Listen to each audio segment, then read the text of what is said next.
Bem-vindos a mais uma edição do Direito Bancário em Debate, o local onde nós podemos discutir, debater, criticar e aprender muito sobre a advocacia bancária.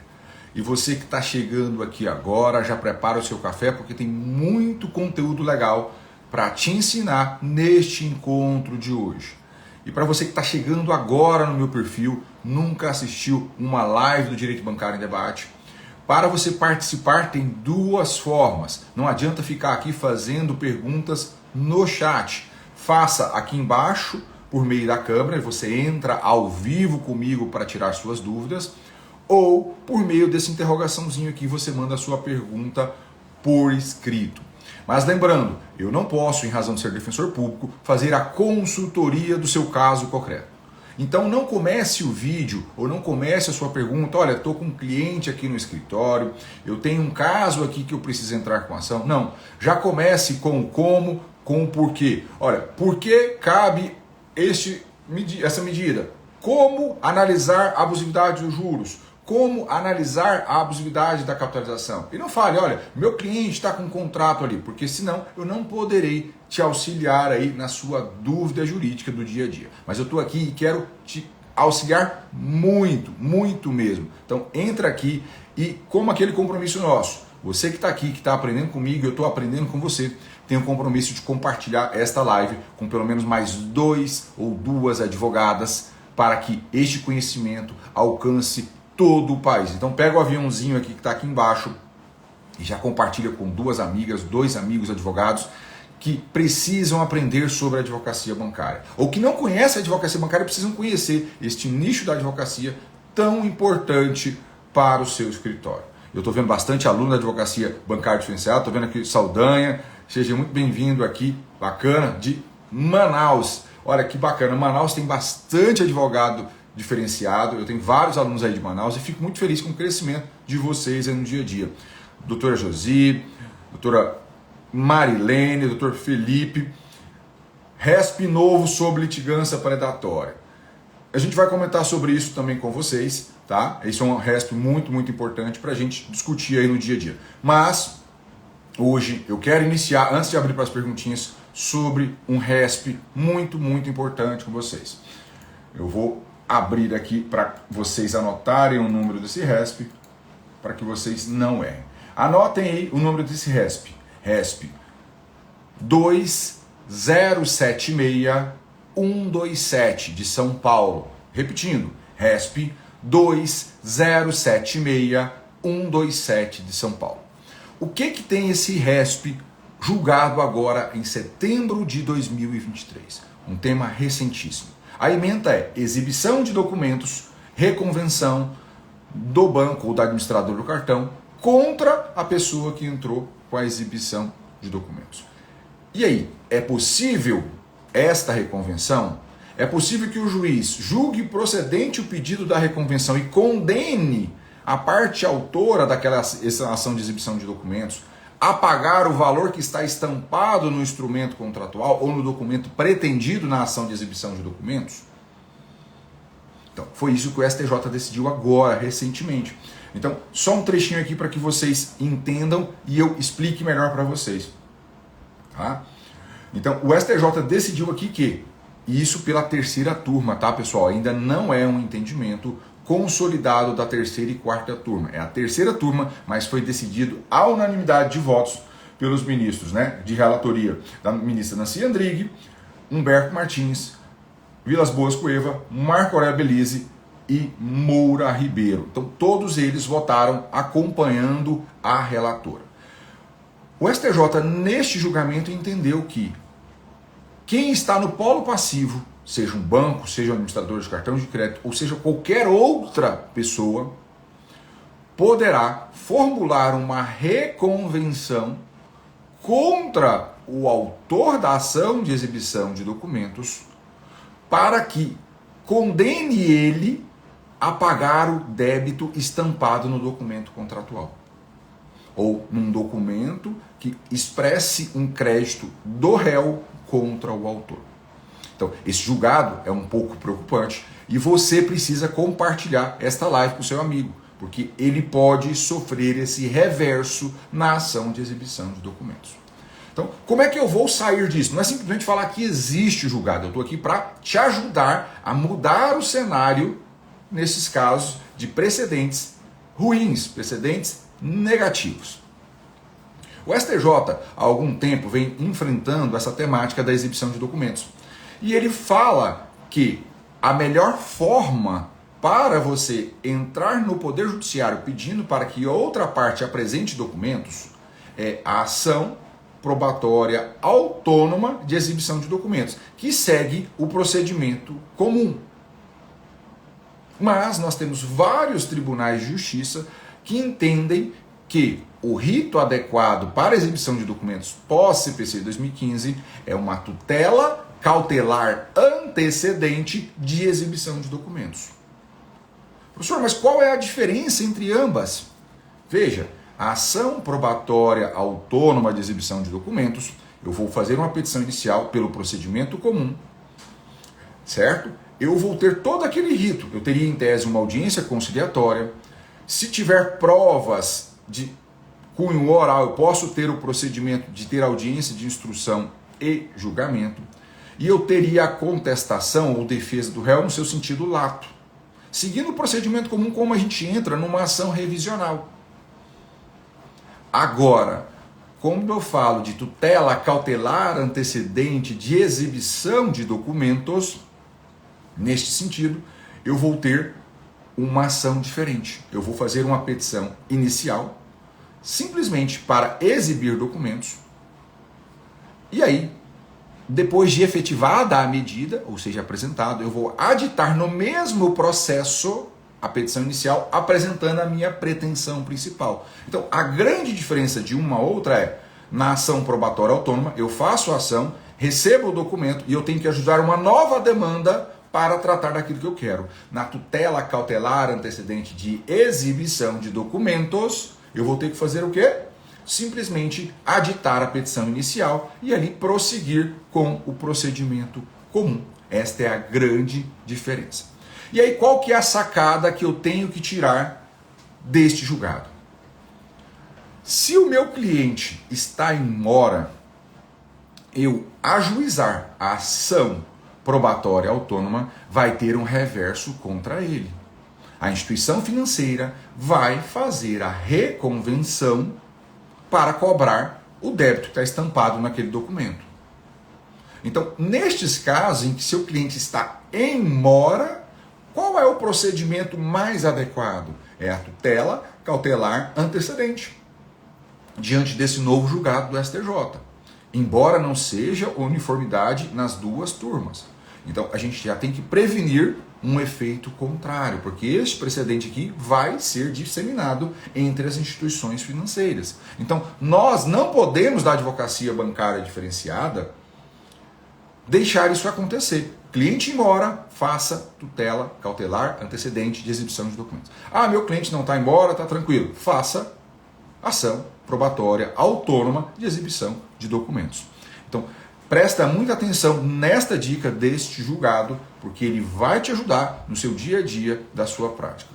E vai vir aquela perguntinha: ah, professor, mas quando o banco fizer a reconvenção, eu desisto da exibição de documentos e faço a ação de tutela cautelar antecedente. Cuidado, porque neste julgado ainda o STJ falou: olha, a desistência da ação principal, que seria a exibição de documentos, não impede o conhecimento e processamento da reconvenção.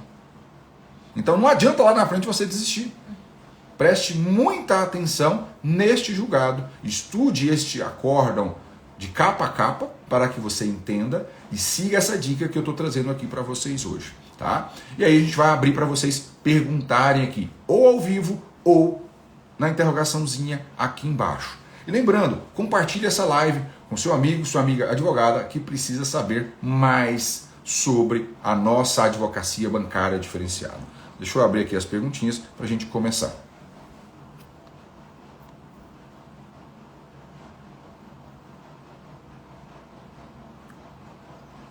Tem uma perguntinha aqui que é interessante. Previsão para a próxima turma. Pessoal, mês que vem mês que vem já teremos novidades aí para vocês. Mês de outubro nós teremos novidades. Então, você que está ansioso aí para entrar para a ABD, mês que vem você vai ter esta oportunidade.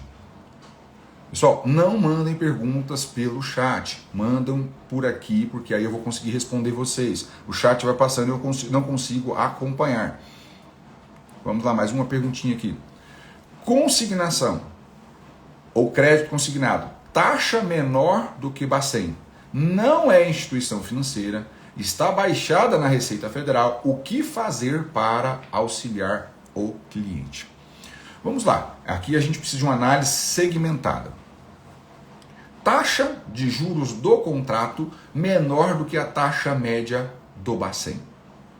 Isto implica o primeiro cenário de inviabilidade de revisar a cláusula contratual que trata de juros remuneratórios. Isso dificulta, tá? Agora, ela não é instituição financeira. Isto abre outro leque. Porque quando eu falo de revisionais contra instituições financeiras, eu tenho que partir da premissa de que a instituição financeira pode praticar juros livres de mercado. E o seu paradigma, a sua comparação, é a taxa média. É a taxa média. E sendo a taxa média, neste caso seria inviável. Mas, quando não é instituição financeira, eu estou travado no mercado de crédito aos juros legais. Artigo 406 do Código Civil, combinado com o artigo 591 do Código Civil, que remete ainda ao Código Tributário Nacional. Mas, professor, qual seria, então, esta taxa de juros legais? E aí nós temos uma discussão jurisprudencial. Ainda predomina no STJ que juros legais é a taxa Selic. Ainda predomina. Porém, vem crescendo o número de julgados falando que é 1% ao mês. Ah, professor, quando que eu uso Selic? Então, quando que eu uso 1% ao mês? Você que é um advogado diferenciado vai ter que aprender a trabalhar com teses subsidiárias e analisar a taxa de juros ao tempo da celebração do contrato.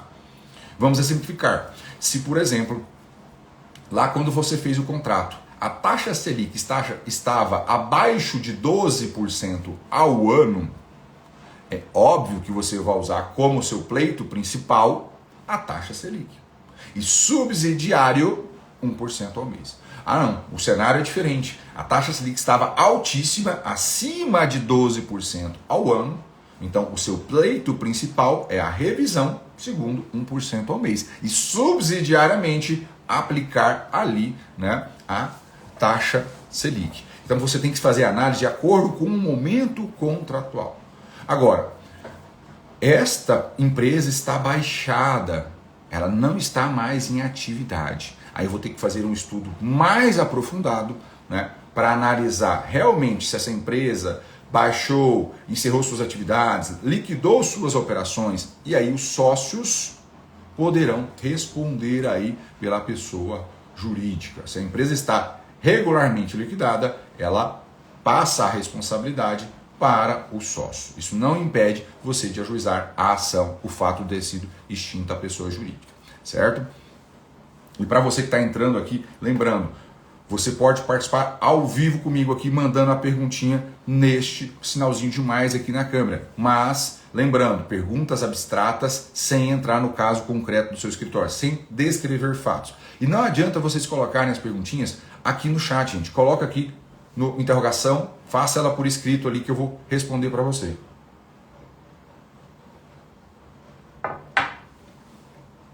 Deixa eu abrir mais perguntinhas. No mesmo sentido, num financiamento de lote feito por construtora, atenção, é cabível a substituição da correção IGPM para INPC? Primeira coisa, quando eu falo de construtoras, loteadoras, incorporadoras, elas não são instituições financeiras. A não ser que ela faça uma parceria, um contrato e os financiamentos sejam realizados por meio de uma instituição financeira. Mas, como regra geral, não são. Então, se não são instituições financeiras, elas não podem praticar juros livres de mercado. Aplica o mesmo raciocínio que eu expliquei agora sobre juros legais. Mas aqui a pergunta é sobre correção. Substituir o IGPM para INPC. Vamos lá, aqui nós estamos falando de uma revisional diferente. Por quê? Eu não estou falando que o contrato nasceu com vício. Utilizar o IGPM não é uma prática abusiva, não é uma cláusula nula de pleno direito. Porque quando eu fiz o contrato, o IGPM é um índice elegível. É um índice elegível, válido, reconhecido pelo mercado e reconhecido pelos tribunais.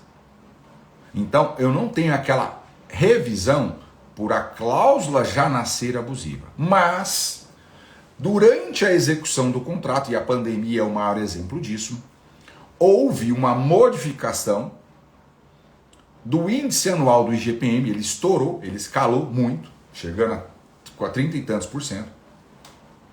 Então, eu tenho um fato superveniente. E aí eu tenho duas teorias que possibilitam a revisão nesse cenário. Se eu tenho uma relação de direito privado, de direito civil, eu vou utilizar a teoria da imprevisão para buscar a revisão desta cláusula, substituindo o IGPM pelo INPC, ou outro índice mais adequado. Agora, se eu tenho uma relação de consumo, eu tenho a teoria da base objetiva, e eu vou utilizar a teoria da quebra da base objetiva, que eu explico lá no curso da Advocacia Bancária Diferenciada. Então, quem entra para a ABD não é só contrato bancário, ele vai aprender também as teorias que fundamentam a revisão, tanto da imprevisão quanto da teoria da base objetiva. Você precisa estudar isso para fazer essa análise, porque eu preciso de um fato extraordinário. Não é simplesmente porque o IGPM subiu que vai possibilitar a revisão. Não é simplesmente assim. Eu tenho que ter um fato extraordinário. E aí nós temos discussões durante a pandemia de inúmeros contratos. Contratos de incorporação, contratos de locação, contratos de financiamento. E, em geral, discutindo isso. Tá? Então, a lógica que você vai seguir ou é a teoria da imprevisão ou a teoria da base objetiva. Da quebra da base objetiva. Certo? Então, siga esse raciocínio que você vai conseguir trazer a possibilidade de revisão para o seu caso. Estou vendo que tem gente aqui pedindo para participar ao vivo. O Wellington, vou aceitar aqui, tá, Wellington? Mas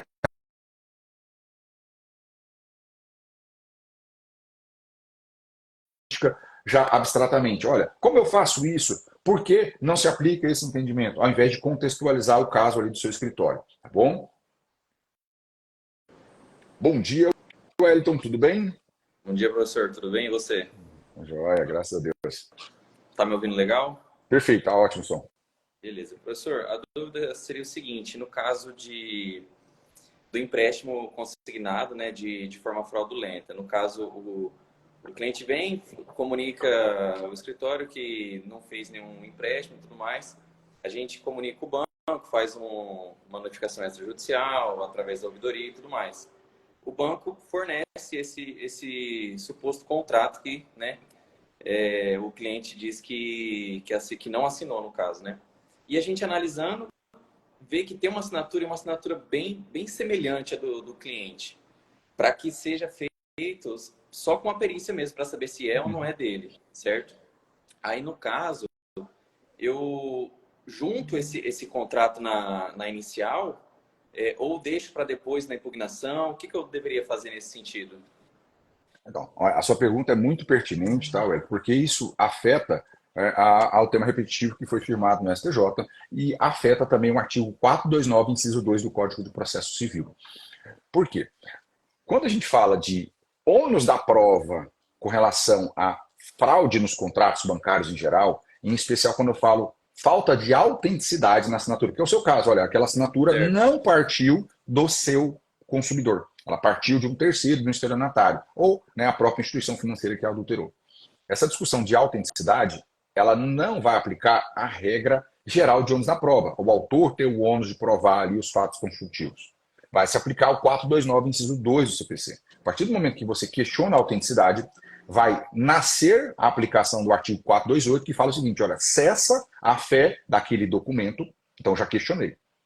Agora, quem que tem que provar que ele é autêntico? Quem produziu o documento, que é o 429, inciso 2. Aí vem a discussão lá no STJ, porque o STJ fala que é da instituição financeira, 1061 o número do tema, né? 1061 o número do tema repetitivo do STJ.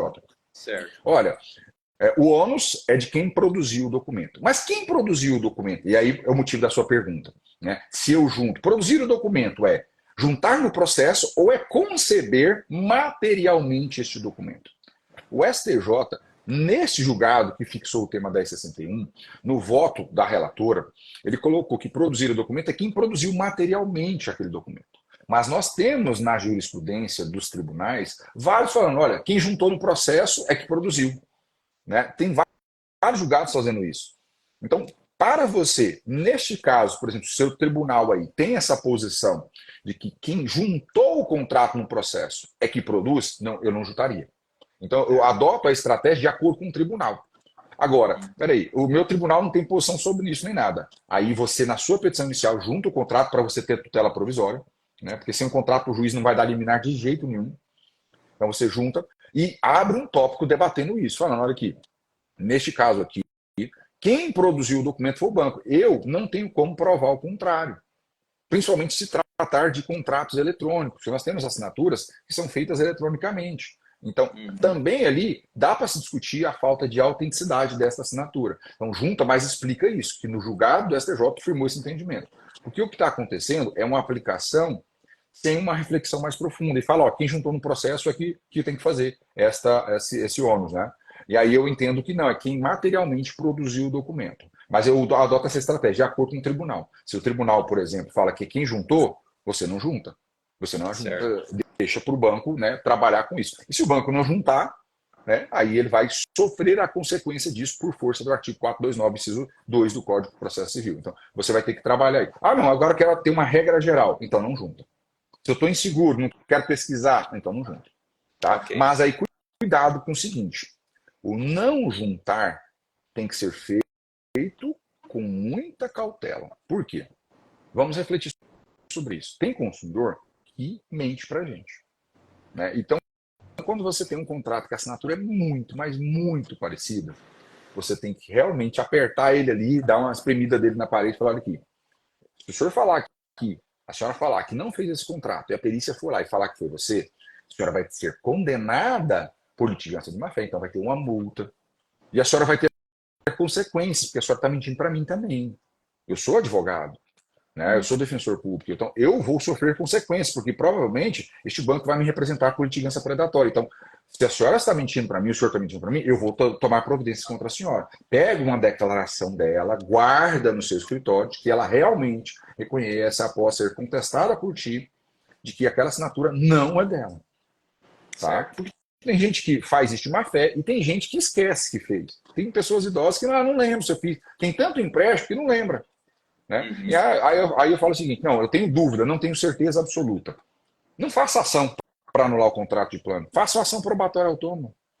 Tem muita dúvida, o idoso não lembra, faça uma ação probatória autônoma para analisar se realmente aquela assinatura realmente é dela ou não. Tá? Senão você, se entrar com a ação para invalidar o contrato, corre o risco da litigância predatória. Tomar cuidado com isso, tá bom? Beleza. Obrigado. Ok, muito obrigado. Por sua participação conosco aqui. Seja sempre bem-vindo às quintas-feiras conosco. Até a próxima. Obrigado. Até mais. Tchau, tchau.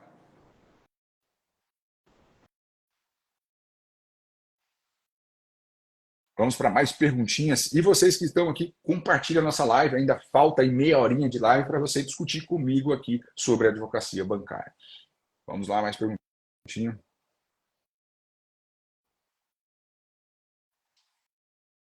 Tese de extinção da execução por descaracterização da mora pode ser aplicada para financiamento de imóveis ou somente veículos?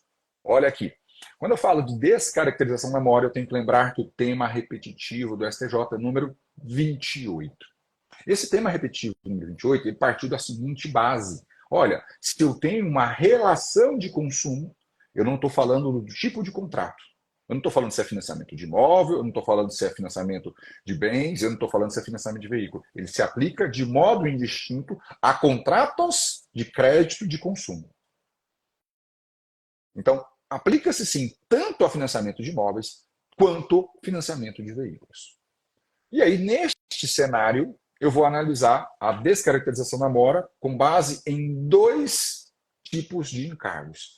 Capitalização de juros, se tiver abusividade na capitalização, vai desconfigurar a mora, e se tiver abusividade na taxa de juros, também vai desconfigurar a mora. Qualquer outro encargo contratual não desconfigura a mora, certo? Espero que tenha esclarecido aí a você a sua dúvida.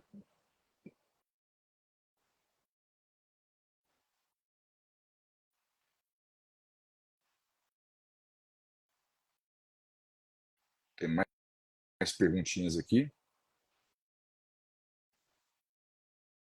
Alice Tenor, ação de superendividamento entra com tutela cautelar e depois transforma em ação de superendividamento? Olha aqui, né? A ação de superendividamento, ela é uma ação que vai tramitar por um procedimento comum misto, vamos assim dizer, né? Porque não tem, na verdade, a lei de superendividamento não desenhou o procedimento. Então vai aplicar a regra do procedimento comum.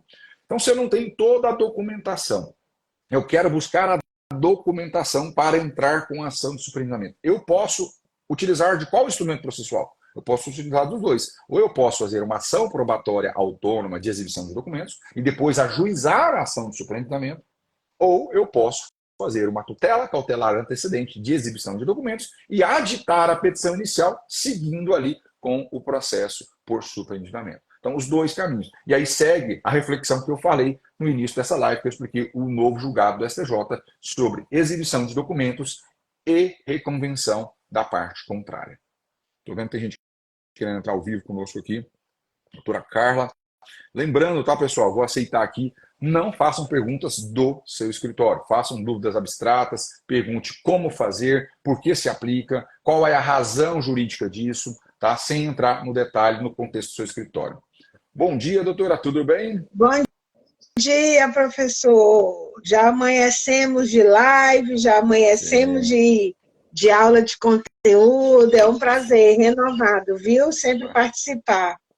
Professor, eu estou aqui pensando como é que, no caminho, né? No caso, professor, de RMC, de semi-analfabeto, eu já tomei as providências com respeito, até mesmo de tanta gente já ouviu falar, né, da segurança que é a procuração pública, né, direitinho, para não ter problema.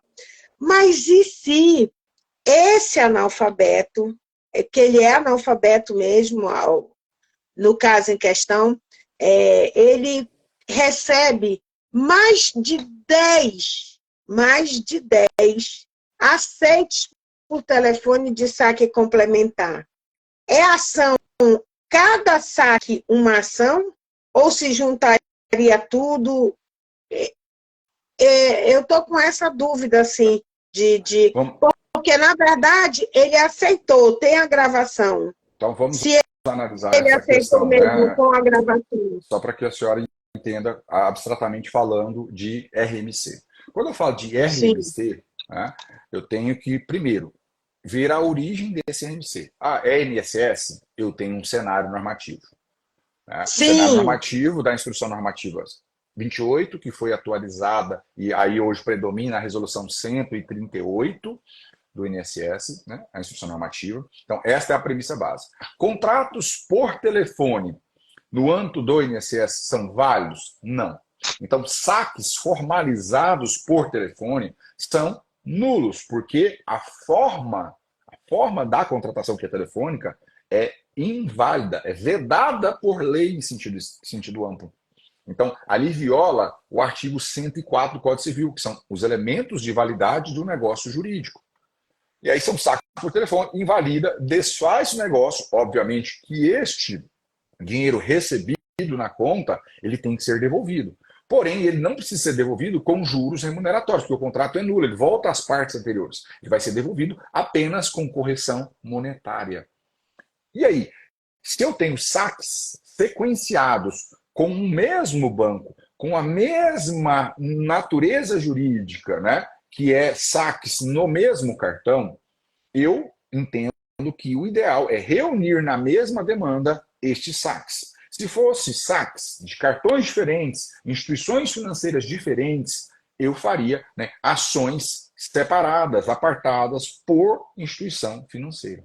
Tá? Então, faça essa análise de acordo com o grupo que você está discutindo. Se eu tenho 5 saques contra a mesma instituição financeira do mesmo cartão consignado, uma ação só.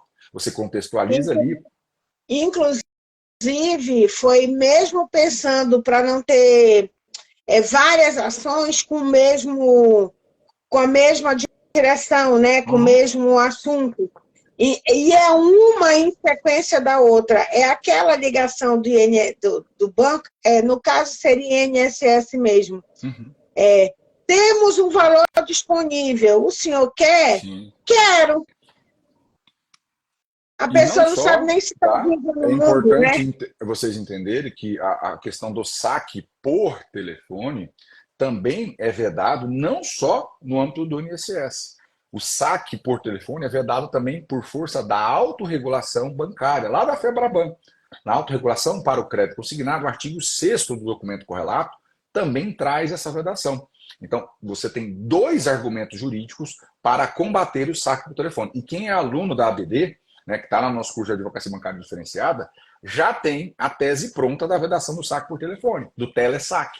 Então, dá para utilizar ali como base esse material para aí trabalhar no dia a dia do saque por telefone. Tá bom, doutora Carla? Inclusive, é muito interessante mesmo, mas me tirou completamente a dúvida, porque a gente fica pensando, né? Entra com várias ações, cada saque é uma ação, né? Porque, na verdade, cada saque é um contrato, né?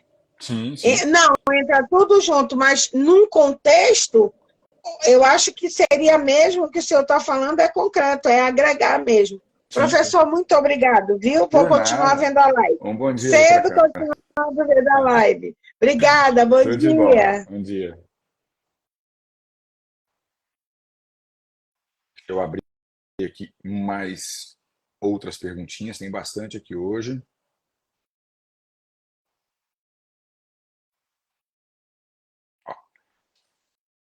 Onde está o X da questão para identificar se o caso é de revisional ou de superendividamento?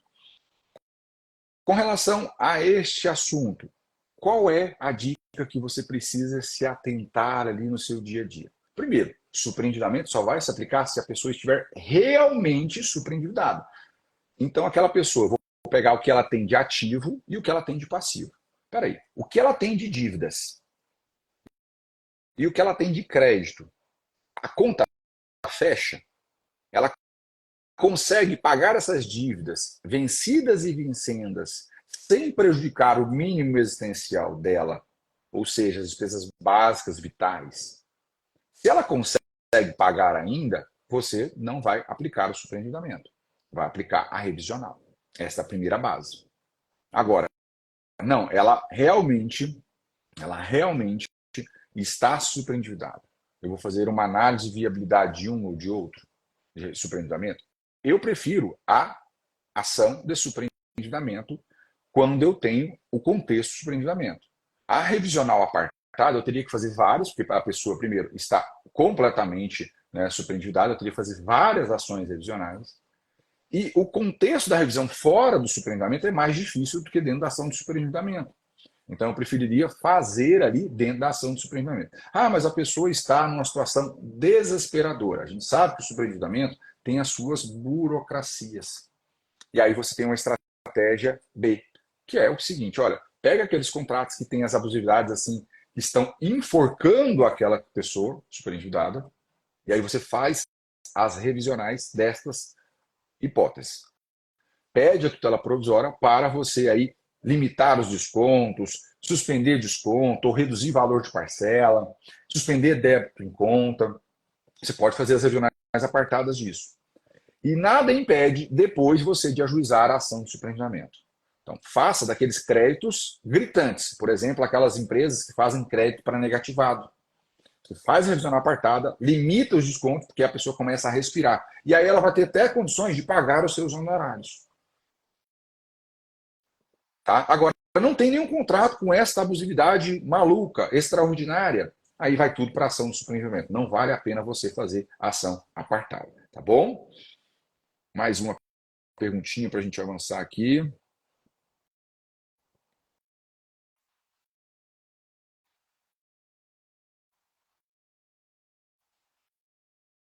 Redução de limite de cartão de crédito sem aviso prévio. Resposta no consumidor.gov negando o restabelecimento, alguma resolução do Bacen que regulamenta. Vamos lá. Lucas Moraes que está perguntando, né? Lucas, quando falamos de cartão de crédito e limites, a instituição administradora do cartão de crédito deve sempre comunicar a redução de limite quando é perda de margem de crédito. O banco pode fazer essa avaliação, a administradora pode fazer essa avaliação e reduzir o limite, mas ele tem que avisar com antecedência. Agora, se for uma situação emergencial, suposta, né, situação de fraude, não há tempo hábil para fazer o aviso com antecedência. Então, faz a redução, mas comunica-se imediatamente. Agora, se é simplesmente pelo impacto de crédito daquela pessoa, aí neste caso, você tem que ter necessariamente a notificação. Se não tem a notificação, isto pode sim configurar ofensa à dignidade daquela pessoa, porque ela fica privada de acessar o mercado de crédito, e isto possibilita você entrar com ação de reparação de danos. Agora, restabelecer o crédito é um direito do consumidor? Não. Os bancos e as administradoras de cartão de crédito têm o direito de analisar o cenário de endividamento daquele cliente e falar, olha, daqui para frente, eu entendo que eu não vou ter esta relação comercial contigo com este limite. Ou até mesmo pode-se cancelar o contrato de cartão de crédito. Falando, olha, eu não quero mais ter relação comercial contigo, de acordo com o endividamento daquela pessoa. Aí no registrato você consegue perceber. Então, entrar com ação para obrigar a restabelecer o limite, você não vai ter sucesso nisso. Mas a redução de limite sem a comunicação anterior, isto possibilita sim a ação de reparação de danos. Tá bom? Próxima pergunta. Bastante aqui, a gente vai tentar responder o máximo possível.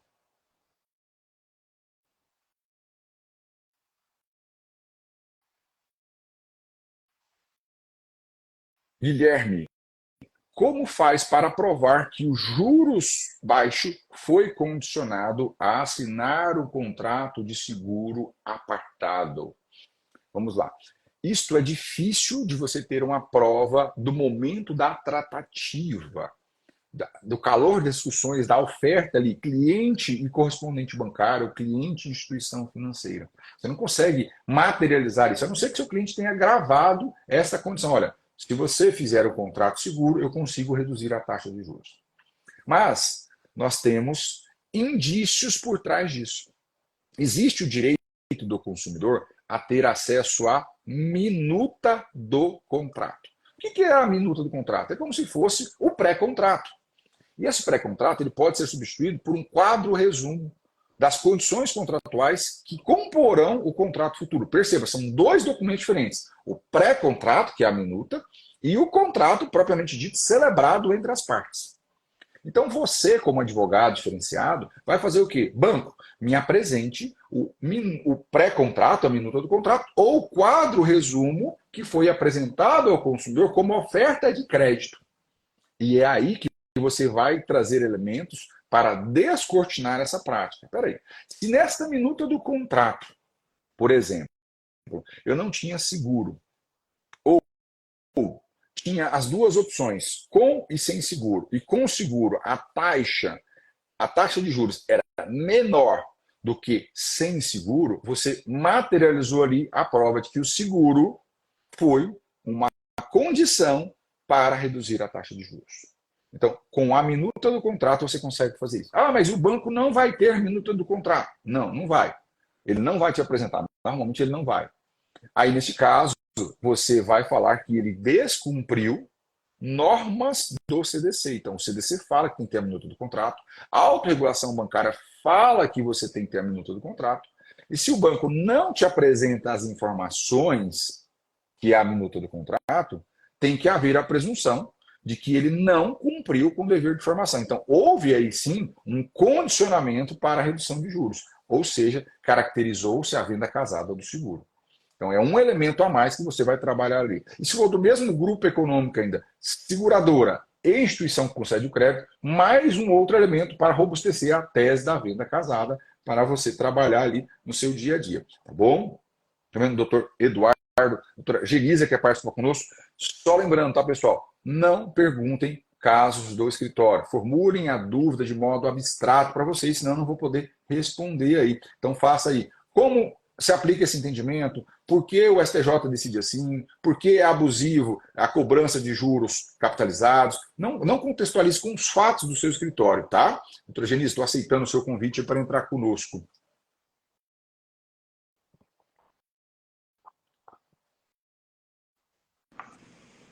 Bom dia, doutora, tudo bem?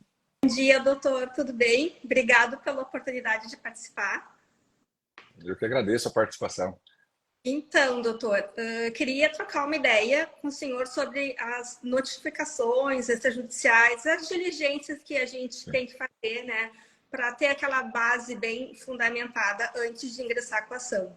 Eu tenho percebido que, por exemplo, eu atuo bastante também com superendividamento, né? E clientes que têm ali uma gama grande de cartões de crédito, quando a gente pede, né, a cópia das faturas, né, dos contratos, enfim, o que os bancos têm feito?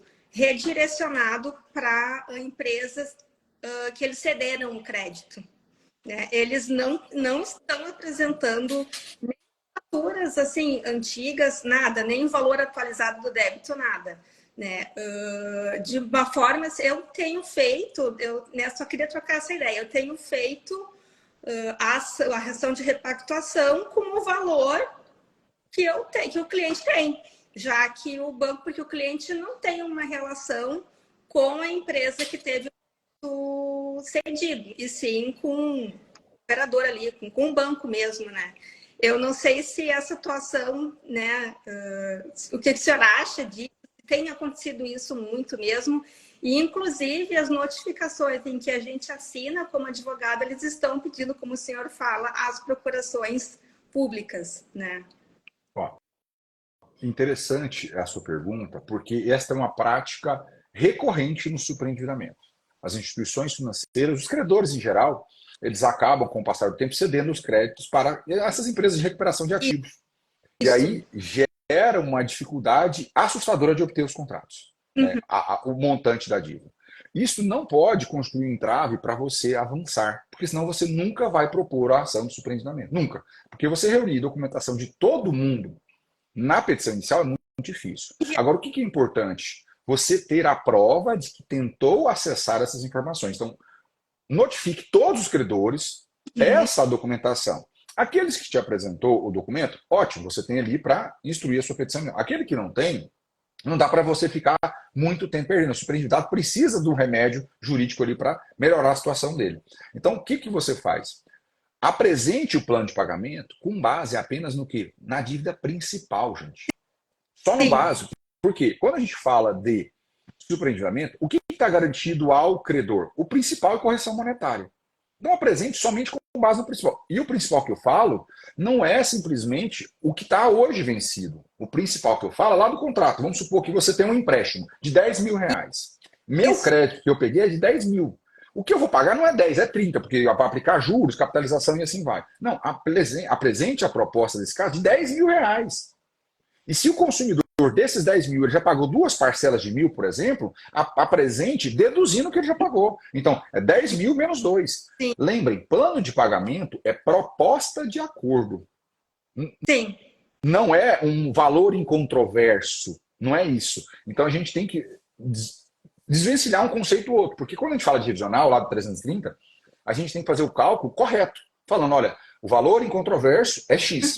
No plano de pagamento, não é sua proposta como devedora para o credor. Então a sua proposta tem que partir do máximo? Não, ela tem que partir do mínimo possível. Sim. Então vai com o principal e deduzindo que já pagou. Olha, isso aqui é o que eu tenho aqui. E eu tentei obter informação, não consegui. Abre explicando isso, né, na sua petição inicial. E aí prossegue. E na audiência de repactuação, aí vocês vão discutir aí, né, se o crédito é esse, não é, se o banco não apresenta nada, porque às vezes acontece lá na ação de repactuação, cair de paraquedas o preposto, né, ele cai de paraquedas, não sabe nem para onde está correndo Né? Oi? De negociar. Tem os poderes de negociar ainda. Tem os poderes, e aí você, de forma diligente, vai falar: juíza leiga, conciliadora, conste em ata que esse preposto compareceu aqui sem poderes para transigir. Porque eu vou buscar o quê? Sancionamento dele depois. Não discute, gente, isso é muito importante, com o conciliador, se ele tem que aplicar a sanção ou não. O seu objetivo é constar em ata que o preposto caiu de paraquedas. É só isso. Ah, para que você quer isso? Não interessa. Eu quero que conste em ata, e é direito seu, né? Como advogada da parte, constar em ata. Eu costumo orientar o cliente que, assim, essas conciliações, eu sou do Rio Grande do Sul, né? Elas não costumam ter muito êxito. Às vezes tu consegue um acordo com um, com outro, mas elas não são, assim, exitosas globalmente, né? Uhum. E o cliente, para não deixar ele frustrado, eu já falo antes, ó, é uma tentativa, mas é muito provável que a gente vá até o final do processo. E eu vou lhe dizer que eu, como advogada, eu acho muito bom quando aparece um preposto sem poderes, porque justamente já dá margem para a gente fazer a pedido de aplicação da sanção depois, né? Sim, sim, porque vai aplicar um monte de sanção e ainda transformar este credor em credor pirografário. Porque quando você joga ele para o final da fila, você literalmente coloca a faca no pescoço. E aí agora, vamos fazer uma negociação boa? Senão você vai receber só no final. Sim. Né?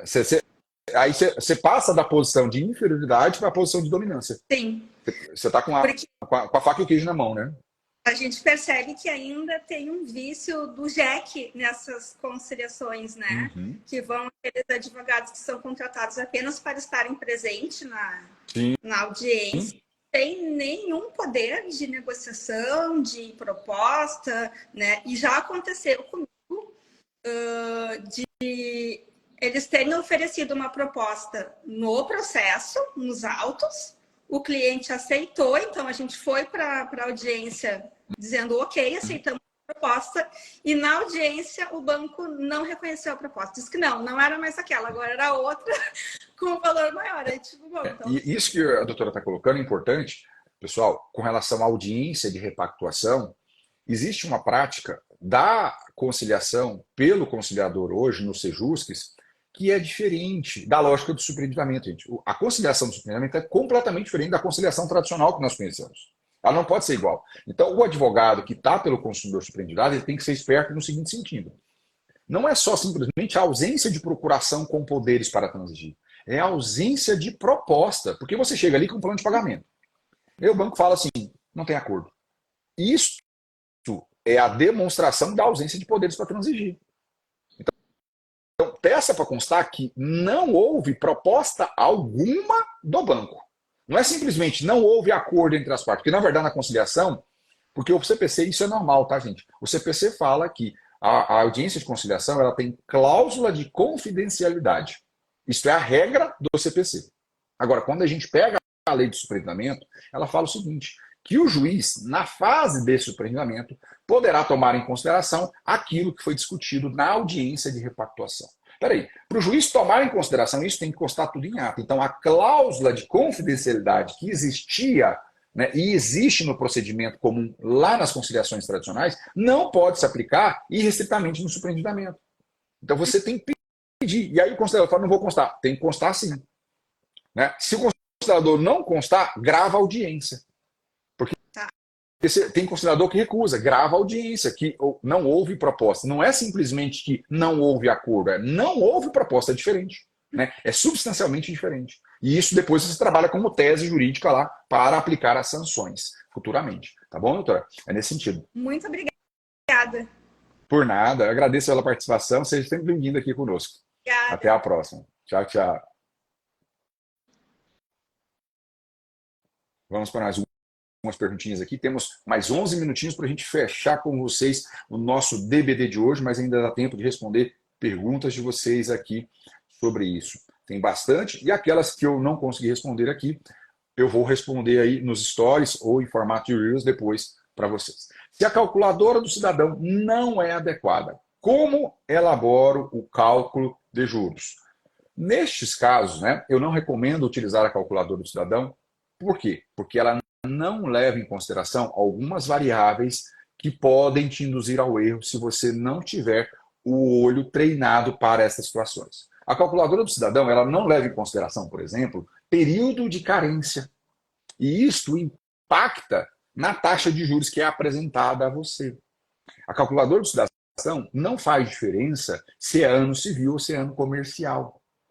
A calculadora do cidadão, ela não leva em consideração, por exemplo, quando eu tenho empréstimos ou financiamentos com prestações balões.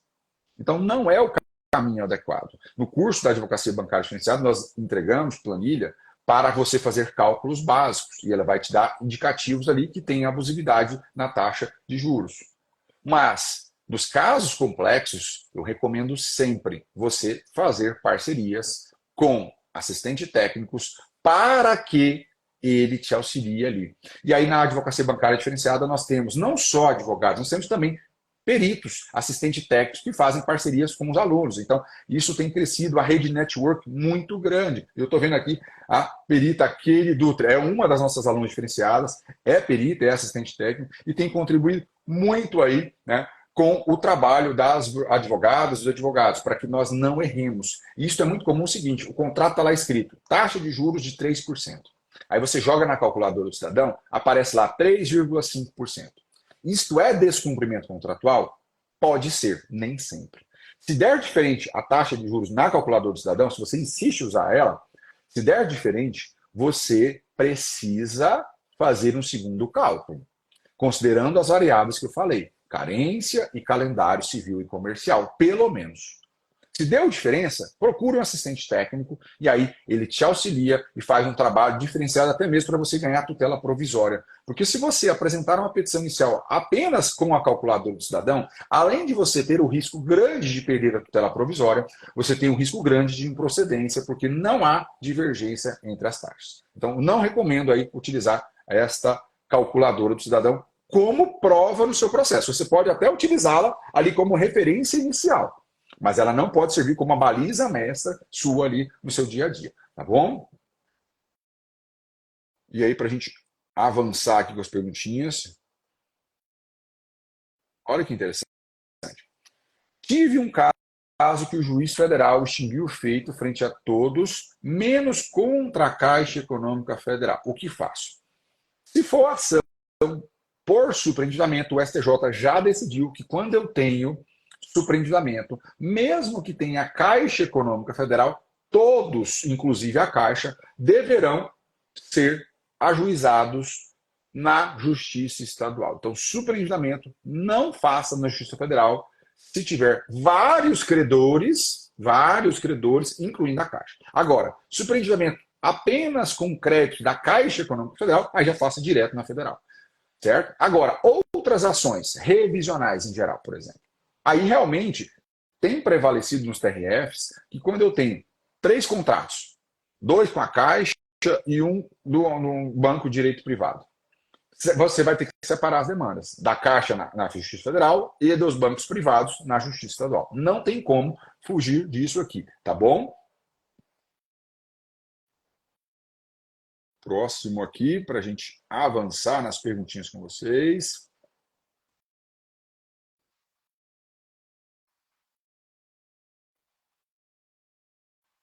Essa pergunta aqui é bem interessante.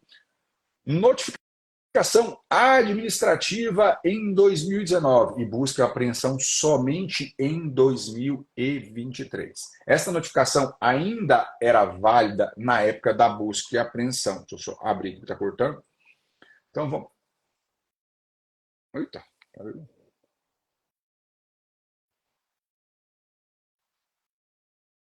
fiz arte aqui, né? Fui virar e virei o contrário. Isso foi. Ó, vamos lá. Notificação lá atrás e busca e apreensão hoje. Isto impede o ajuizamento da busca e apreensão? Vamos dividir a análise para ficar mais fácil para vocês. Quando eu falo da notificação, ela tem o pressuposto de constituir o devedor em mora nas ações de busca e apreensão. Então, necessariamente, toda ação de busca e apreensão deve ser precedida de uma notificação. E aí fica o alerta do julgado recentíssimo do STJ falando que basta o mero envio ao endereço constante do contrato. Não precisa ter o recebido ali pelo cliente diretamente. Então, nestes casos, pessoal, o que você vai analisar? Teve a notificação. O motivo da notificação, ou seja, as prestações que foram identificadas ali, estão em mora ainda em 2023? Se estiver em mora ainda em 2023, eu entendo que ainda assim essa notificação tem possibilidade de referendar a busca e apreensão. Porque não houve prescrição da pretensão. E ainda há a mora daquelas prestações. O fato de não exercitar imediatamente a busca e apreensão poderia surgir teses falando, olha, houve uma demora, então houve uma renúncia ao direito de entrar com a busca e apreensão. O não exercício, né, nasceu ali a suprécio, a suprimir o direito de entrar com a busca e apreensão, poderia ser até uma tese, mas eu pessoalmente entendo que não vai colar se a mora ainda existe ao tempo do ajuizamento da ação. Agora, se eu notifiquei lá atrás com base em 2 prestações, essas prestações foram quitadas, mas surgiram novas prestações sem pagamento. Eu entendo que essa notificação anterior não é válida para esse fim. Teria que ter uma nova notificação. Tá? Então, eu faço esta distinção de análise aqui para vocês. Tá bom? E aí, a gente vai para a última perguntinha de hoje, para a gente fechar o nosso direito bancário em debate.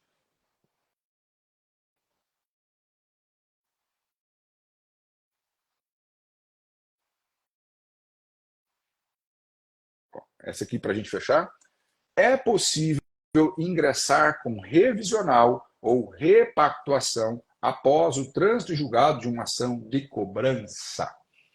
Primeiro ponto, formou-se coisa julgada. Então, o banco entrou com ação de cobrança, ela julgou-se procedente o pedido, formou-se coisa julgada. Então, aquele título está consolidado num título agora judicial.